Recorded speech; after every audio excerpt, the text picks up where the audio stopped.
Бірінші, республикалық бюджеттен берілетін нысаналы трансферттер көлемінің өзгеруі.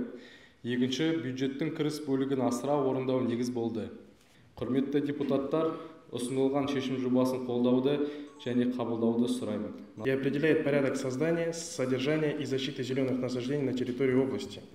Действие правил не распространяется на зеленые насаждения, произрастающие на участках Государственного лесного фонда и особо охраняемых природных территориях республиканского и местного значения, а также территориях индивидуальных жилых домов и дачных участков.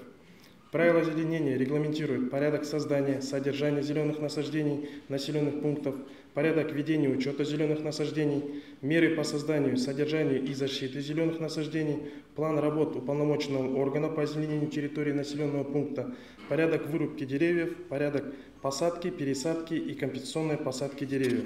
Данные правила предусматривают осуществление физическими лицами пользования водных объектов для личных потребностей в рекреации, туризме, любительском спортивном рыболовстве и иных формах досуга, не связанных с их предпринимательской и хозяйственной деятельностью, а также регламентирует правила водопоя сельскохозяйственных животных на пастбищах.